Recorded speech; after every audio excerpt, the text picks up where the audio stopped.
Okay, let us talk about vectors. Vectors, they are. It can be organism or it can be part of the organism which has the capability of carrying a thing from one place to another. For example, if I say that for malarial parasite, mosquito is a vector, because what the mosquito do, it takes the Plasmodium vivax, which is a malarial parasite, it from one person, carry it in its body and then transfer it to another person. So here the mosquito is used as a vector, or it is called as vector. In rDNA technology also we have vectors, but the role of the vector is to carry the desirable gene from one organism and give it to the host organism. So what the vector is doing basically, suppose this is the gene of insulin, and this insulin gene that vector will carry and will give it to the host organism, will transfer it to the host organism, and when we grow this host organism, we are going to get the product. So vector is basically collecting it from one organism and giving it to another organism. So this we are going to study what are the characteristics of this vector and what all are the examples of vector. So let us study the characteristics. The characteristics of vector is that they need to be small. They need to be small in size, and the reason why they need to be small in size, so that they can go inside the host organism and can perform its function. If its size is larger than the host organism, or it occupies a lot of space in the host organism, there will be a lot of problem. It will not be able to function it, or the host organism may not accept it. Then it should have high multiplication capability. If this host has this rDNA, which is basically the plasmid and the desirable gene in it, this rDNA, and the rDNA in this host divides 10 times in its life, and in another host it divides 100 times in its life. We are going to get more product if it divides 100 times. So if the vector has got the property of division in the host organism multiple times, it would be better for us, because we will be getting more product out of it. So it should have high multiplication capability inside the host organism to get the desirable product. Third is that ori. Ori is origin of replication. Now what is this origin of replication? This origin of replication is the specific site in the DNA from where the replication starts, as the name suggests. So if this is DNA and this is the site of the ori, this is the ori, origin of replication. If we attach the desirable gene here, the chances of division of this gene will be more. And if we attach it at some other place, or the vector does not have ori, it will not divide. If the vector does not have ori, it will not divide. So even if you introduce a gene of desire inside the vector, it will remain dormant, it will not divide. And when it will not divide, it will be of no use to us. So the vector should have ori, and that ori which promotes or which has the capability of multiple divisions. So origin of replication is that a place in the DNA from where the replication starts. So that the desirable gene or the foreign gene should be introduced near that, so that whenever that particular plasmid divides, the foreign gene also divides along with that. More the capability of ori to replicate, more will be the product which we will be getting. So ori is very important. Then fourth is that it should have a selectable marker. And fifth is that it should have a recognition site. Now these are two very important points, so I would like to explain it in a more elaborate manner. Now these are basically the 5 properties of vectors. Now we will be discussing the selectable marker and the recognition site. So let us first discuss the selectable marker. The selectable marker. Okay, so let us say this is plasmid, and we have introduced a gene inside this plasmid. How will we know that this gene has been introduced in plasmid? We try, suppose this is one plasmid, this is another plasmid, and we try to introduce the foreign DNA in this, and we also try to introduce the foreign DNA into this. How will we know that the gene has gone inside like here, and how will we know that their gene has not gone inside? So we have to have a selectable marker. Now what is that selectable marker? Let us say these are all plasmid, these are all clones of plasmid, ये सारे एक ही plasmid है. इस plasmid में एक property है और वो प्रॉपर्टी है टेट्रासाइक्लिन रेजिस्टेंस की. ऑलरेडी है इसके अंदर, इनहेरेंट है, मतलब पहले से ही प्रेजेंट है टेट्रासाइक्लिन रेजिस्टेंस. अगर ये टेट्रासाइक्लिन रेजिस्टेंस है तो अगर हम इस प्लाज्मिड को टेट्रासाइक्लिन के सॉल्यूशन में रखेंगे तो इसको कुछ फर्क नहीं पड़ेगा, इसकी डेथ नहीं होगी, ये डिजनरेट नहीं होगा, ये डिस्ट्रॉय नहीं होगा, इट कैन सर्वाइव. ठीक है, प्लाज्मिड जो है जिस भी ऑर्गेनिज्म में प्रेजेंट होगा, सपोज वो बैक्टीरिया में प्रेजेंट है तो बैक्टीरिया मरेगा नहीं, क्योंकि टेट्रासाइक्लिन रेजिस्टेंस इसमें है. इसमें भी टेट्रासाइक्लिन है, इसमें भी टेट्रासाइक्लिन है. सो क्या होगा, जब हम ये जीन इसके अंदर डालेंगे तो सपोज ये पर्टिकुलर पार्ट है जो कि इसको टेट्रासाइक्लिन रेजिस्टेंस बना रहा है, ये जीन है. This gene is actually, this part of the plasmid is the tetracycline resistant gene and it is making this plasmid as resistance. Now what will happen? We will introduce this DNA inside this gene. हम कोशिश करेंगे कि इसमें इसको introduce करें, इसमें introduce करें DNA को, न्यू DNA को. और जब हम जैसे ही इस DNA को हम इसमें डालेंगे तो इसकी जो प्रॉपर्टी होगी टेट्रासाइक्लिन रेजिस्टेंस की, that property of tetracycline will be lost. It will be lost. So if this plasmid have got desirable DNA, then the spatial property of tetracycline resistant will be lost. And if the DNA doesn't enter inside the vector, this vector will have the tetracycline resistance property in it. तो हम क्या करेंगे, हम इन दोनों में से test करेंगे किसमें टेट्रासाइक्लिन रेजिस्टेंस जीन कैपेबिलिटी नहीं है.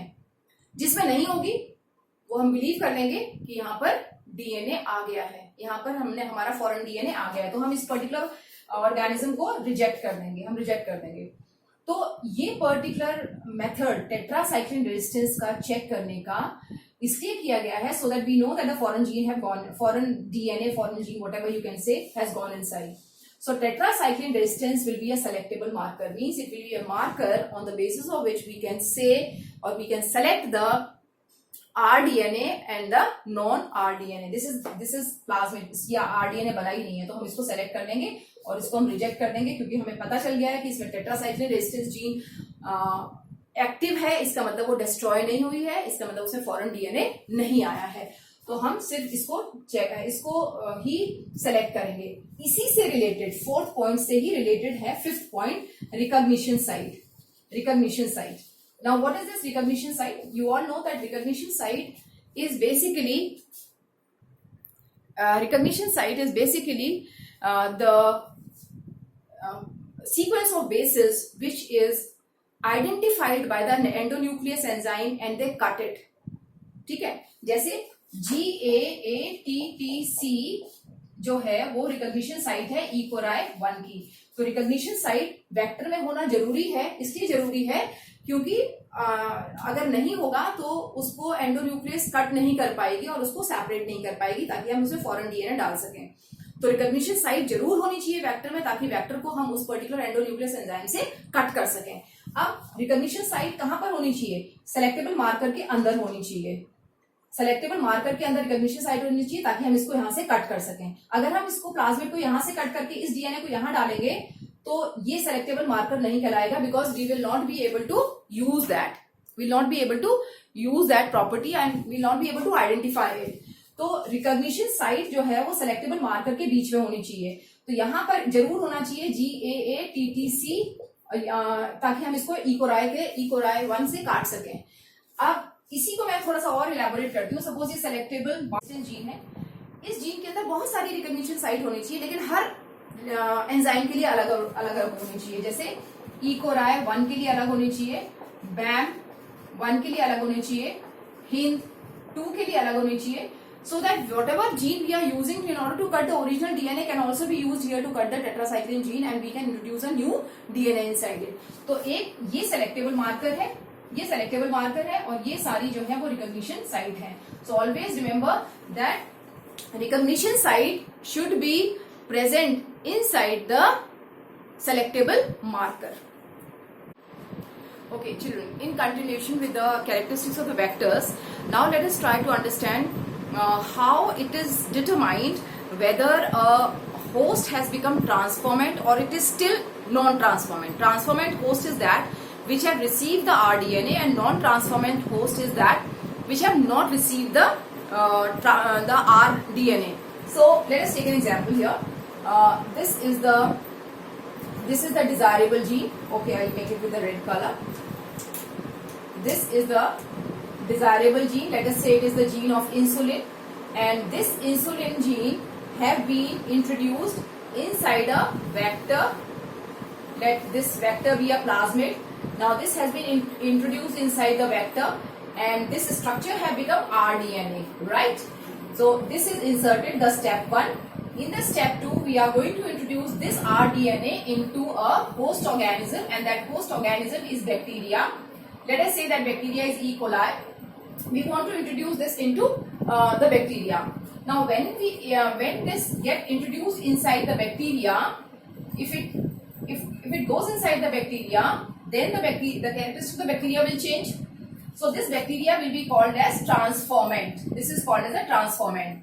And if we try in another bacteria, but somehow it is not possible, something has happened that the bacteria is unable to take that rDNA, then that bacteria will be called as non-transformant. That will be called as non-transformant, right? So how will you confirm that rDNA has been formed? How will you confirm that transformant have been formed? When we try to introduce this insulin gene in the plasmid, there may be a possibility that the plasmid has not been broken down by the endonuclease enzyme, and they do not take up the insulin gene. So this will not become rDNA. So there are two steps. One is to find out whether rDNA has been formed. Second is to find out whether the transformants have been formed or not. And what we are interested in? We are interested in transformants. We are not interested in non-transformants. We are not interested in this DNA which has not undergone and not got converted into rDNA, right? So how to reject it and how to select a transformant. So in this topic I am going to explain you that only, and it's very, very interesting, and try to understand it nicely because it is difficult too. So what do? We take a vector. Let us say this is the vector, and this vector is a plasmid. Okay, this vector is a plasmid, and this is the host organism, and this host organism is E. coli. This E. coli does not have any identifiable gene in them, जिसकी वजह से आप उसको identify करना है, ऐसी कोई gene नहीं है. इस प्लाज्मिड में दो सेलेक्टेबल मार्कर हैं. एक सेलेक्टेबल मार्कर यहाँ से यहाँ तक इस पोजीशन पर है, दूसरा सेलेक्टेबल मार्कर यहाँ से यहाँ इस बी पोजीशन पर है. ये सेलेक्टेबल मार्कर लेट अस से ये है टेट्रासाइक्लिन रेजिस्टेंस, और दूसरा we will take as ampicillin resistance. Okay, so this plasmid has got two properties. एक तो टेट्रासाइक्लिन रेजिस्टेंस है और दूसरा एम्पिसिलिन रेजिस्टेंस है. आप दोनों सॉल्यूशन में इसको डालोगे तो दोनों में जिस भी बैक्टीरिया में प्रेजेंट होगा उस बैक्टीरिया को मरने नहीं देगा, वो उसमें भी सर्वाइव करेगा. तो it has got very good two qualities. अब हम क्या कर रहे हैं, अब हम इंसुलिन की जीन इसमें इंट्रोड्यूस करना चाह रहे हैं. ठीक है, now our objective is to introduce in the tetracycline part. हम चाह रहे हैं कि ये टेट्रासाइक्लिन वाला जो पार्ट है, ये जो टेट्रासाइक्लिन वाला डीएनए पार्ट है, यहां से हम इसको कट करें, और इसको जब हम यहाँ से कट करेंगे तो इस पर्टिकुलर पार्ट पर रिकॉग्निशन साइट होनी चाहिए. रिकॉग्निशन साइट होनी चाहिए. किसके लिए रिकॉग्निशन साइट? एंडोन्यूक्लियस एंजाइम के लिए. So that you know this particular part of the gene can be cut with the help of that molecular scissor. तो हम इसको यहाँ से कट करेंगे. इसके लिए रिकॉग्निशन साइट होनी चाहिए. I have already explain you in my previous video की सेलेक्टेबल मार्कर में रिकॉग्निशन साइट होती है, और वो रिकॉग्निशन साइट अलग अलग एंडोन्यूक्लियस एंजाइम के लिए अलग अलग होती है. अगर इस प्लाज्मिड में एक ही एंडोन्यूक्लियस के लिए 4 साइट होगी तो 4 जगह से काट देगा, तो ये डीएनए के तो पीसेस हो जाएंगे, वो यूजलेस हो जाएगा. तो एक प्लाज्मिड में एक एंडोन्यूक्लियस एंजाइम के लिए एक ही रिकॉग्निशन साइट होनी चाहिए. उसके साथ में मल्टीपल रिकॉग्निशन साइट हो सकती है, but for different endonuclease enzyme. Try to understand this point. Okay, तो हमने इसको कट किया यहाँ पर और हमने इसको इंट्रोड्यूस कर दिया यहाँ पर इंसुलिन जीन को। तो अब ये जो प्लाज्मिड है जो कि एज अ वेक्टर एक्ट कर रहा था, अब ये क्या कन्वर्ट हो गया है, ये बन गया है रिकॉम्बिनेंट डीएनए, आरडीएनए बन गया, क्योंकि इसमें हमने ये जीन इंट्रोड्यूस कर दी। जब हमने ये जीन इंट्रोड्यूस कर दी तो उसकी कौन सी प्रॉपर्टी लूज हो जाएगी, it will lose its property of being tetracycline resistance, यानी ये टेट्रासाइक्लिन रेजिस्टेंस नहीं रह गया। ठीक है, ये टेट्रासाइक्लिन रेजिस्टेंस कैपेबिलिटीज की खत्म हो गई। अब हम इस आरडीएनए को इसमें इंट्रोड्यूस करेंगे ई कोलाई में। ठीक है, so if we introduce it into the E coli and the E coli takes it, तो ये जो ई कोलाई है इसमें क्या होगा, टेट्रासाइक्लिन रेजिस्टेंस नहीं होगा और एम्पिसिलिन रेजिस्टेंस प्रेजेंट होगा। ठीक है, एम्पिसिलिन क्यों होगा, क्योंकि एम्पिसिलिन की जीन अभी भी इंटैक्ट है।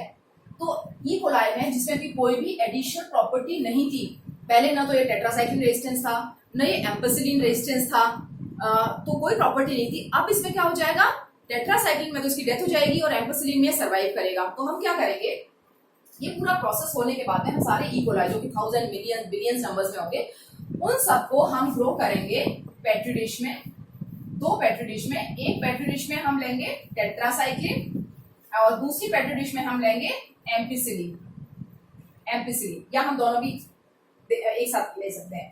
तो टेट्रासाइक्लिन में इस particular, late us say this is bacteria number A, इस बैक्टीरिया की डेथ हो जाएगी टेट्रासाइक्लिन में, because it has lost its property of tetracycline. लेकिन एम्पिसिलिन में जब हम इसको ग्रो करेंगे, इसी को ही 5 स्लाइड से इधर शिफ्ट कर देंगे, तो यहाँ पर ये ग्रो होगा, यहाँ पर ये ग्रो होगा।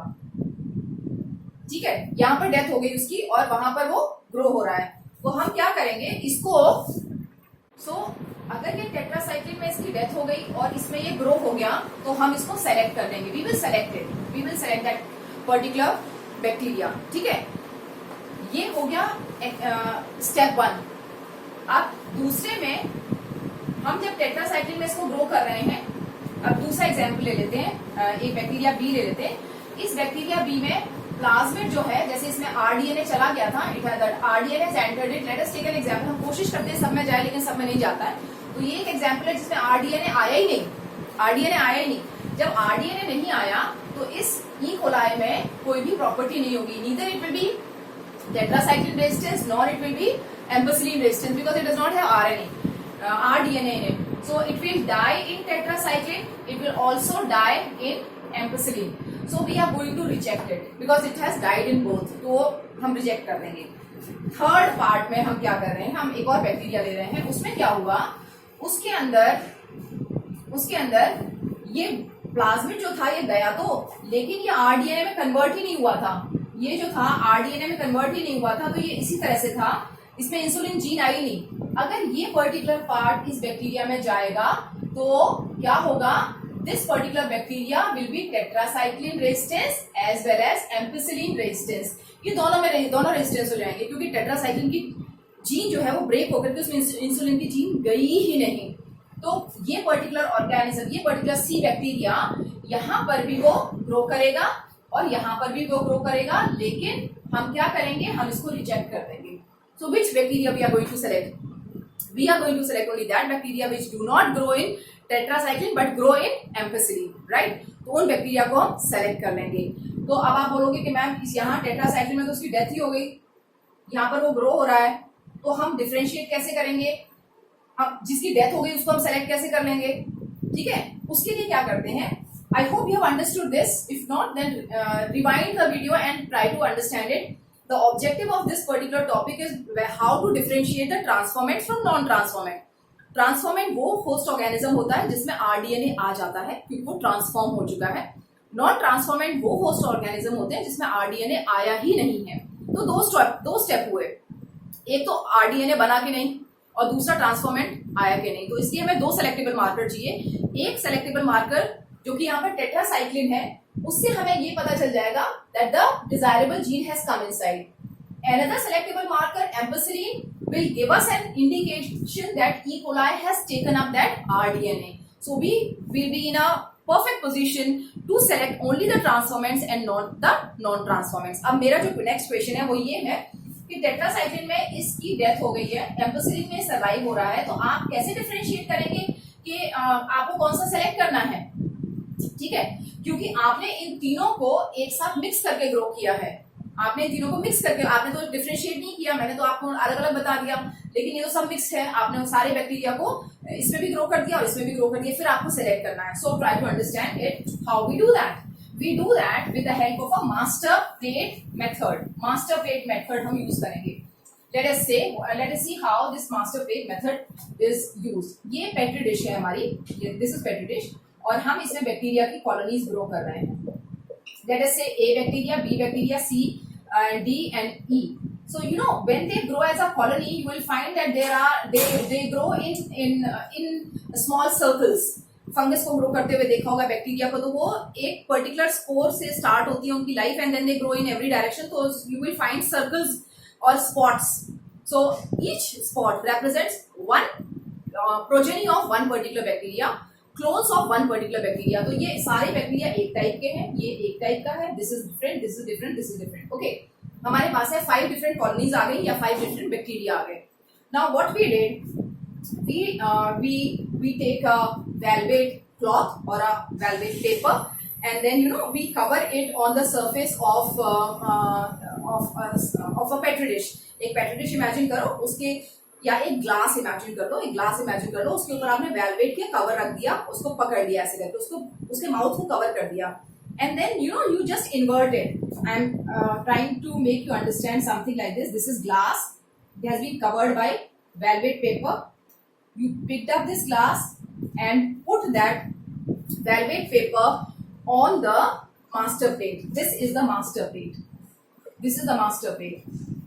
आपने क्या किया, आपने एक ग्लास लिया, पेट्री डिश लिया, उसके ऊपर वेलवेट का पेपर लगाया, उसको टर्न कर लिया, इसके ऊपर यहाँ पर रबर बैंड लगा दिया ताकि ये वेलवेट का जो पेपर है ये पूरी तरह से उसके ऊपर स्टेबल हो जाए। Then you invert it and you pressed it on the master plate. तो मास्टर प्लेट पे जो भी बैक्टीरिया की कॉलोनीज होंगी वो कुछ बैक्टीरिया इसके ऊपर चिपक जाएंगी वेलवेट के ऊपर।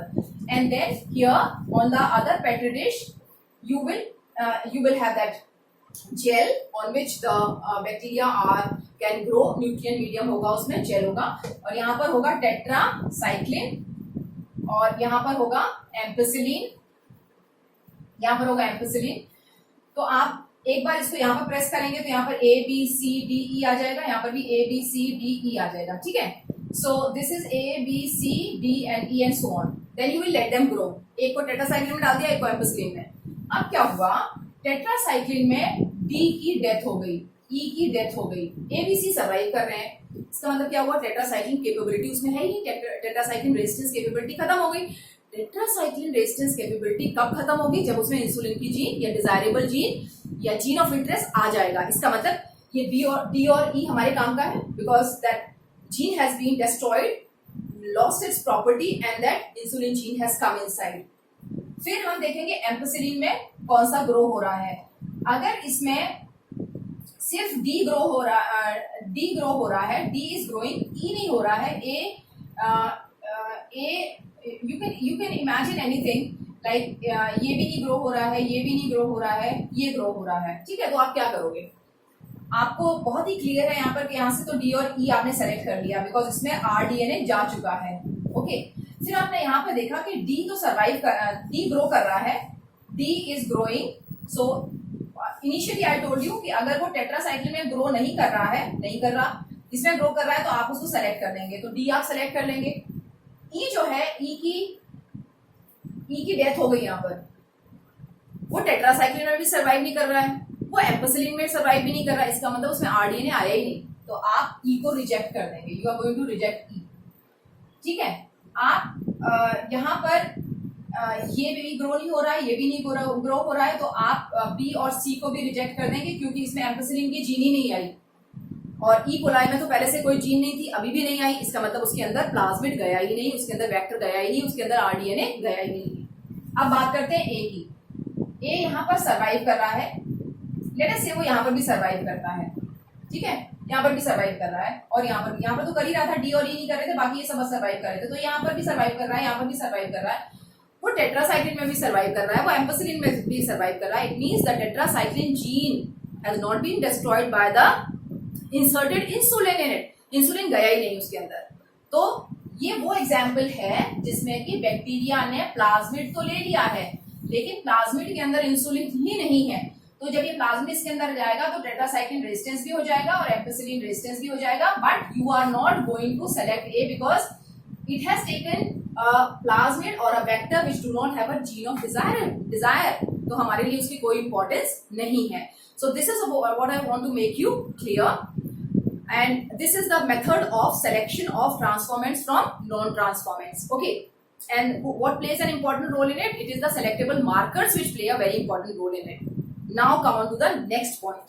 अब क्या हुआ, साइंटिस्ट को लगा है बड़ा कंबरसम प्रोसेस है, बहुत ही टीडियस है, कभी इसमें ग्रो करो, कभी इसमें ग्रो करो, फिर प्लान करो, अच्छा इसको इसमें ग्रो हो रहा है, इसमें नहीं हो रहा है, तो इसको रिजेक्ट कर दो, इसमें भी ग्रो हो रहा है, इसमें भी ग्रो हो रहा है, इसको रिजेक्ट कर दो, बड़ा कंबरसम प्रोसेस था.